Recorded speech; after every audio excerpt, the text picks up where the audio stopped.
कोटि कोटि प्रणाम। गुरुदेव भगवान, जब श्री जी के नाम बिना सब कुछ नश्वर है, ना तो पहले कुछ था ना बाद में रहेगा, तो फिर बच्चों के लिए कैसा मार्ग चयन करें? पढ़ाई कराएं या इनको भक्ति मार्ग पे लगा दें? नहीं, भक्त बनाते हुए भी संसार के कार्यों को कराना है, क्योंकि भगवान ने हमें रोल दिया है ना। तो जैसे हम किसी की पत्नी है, किसी की माँ है, ऐसे ये भी किसी के पति बने, किसी के बेटे बन करके जो अभी कर्तव्य कर रहे हैं वो हमारे राष्ट्र की सेवा में आवे। तो भक्त का मतलब केवल बाबा जी बन जाना नहीं है। भक्त का मतलब, देखो हमको क्या करना पड़ा, हम 20 वर्ष एकांत में रहे, लेकिन आके समाज सेवा करनी पड़े कि नहीं करनी? रात्रि से लगे, 1 बजे रात्रि से लगे, बराबर अनुव्रत लगे।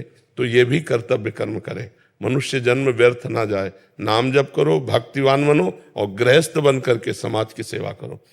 मान लो पढ़ लिख कर अच्छे पदाधिकारी बने तो भक्त पदाधिकारी है, इसलिए पाप नहीं करेगा, अधर्म नहीं करेगा, वो एक समाज को बहुत अच्छी व्यवस्था दे देगा। तो हमें चाहिए हम अपने पुत्र को भक्त बनावें और भगवान के भजन से युक्त एक संसार का व्यक्ति भी बनावें। क्यों किसी का पति बने, किसी का भाई बने, कोई राष्ट्र की सेवा करे, जिससे आना उसका सार्थक हो जाए। अर्जुन जी कह रहे मैं संन्यास लेके भजन करूंगा, भगवान कह रहे नहीं, युद्ध करो, युद्ध रूपी कर्तव्य कर्म को करो। तो बच्चों को पढ़ाए लिखाए और भगवान की भक्ति से युक्त करके एक सदगृहस्थ बनाए।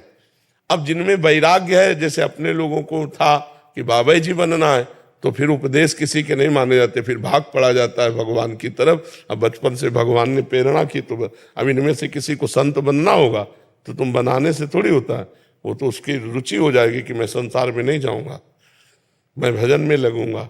तो हमारा कर्तव्य है कि हम उसे संसार और भगवान दोनों के लायक बनावें। उसकी क्या स्थिति है वो उसे बता देंगे। गुरुदेव, आज का जो माहौल है उससे डर लगता है कि जब पढ़ने के लिए बाहर भी जाते हैं तो अभी यहाँ रहते हुए भी बच्चों में आपस में इतना कंपटीशन है, छोटे छोटे बच्चों में। हाँ, ये तो मतलब बहुत विचारणीय विषय हो गया कि बच्चों के संस्कार बचा पाना बहुत कठिन है। ऐसा माहौल बनता चला जा रहा है, पर आप माँ हैं, आप ऐसे संस्कार दे रहे हैं, तो इसलिए इनको इतना परिपक्व कर दो कि कुसंग का इनके ऊपर प्रभाव न पड़े।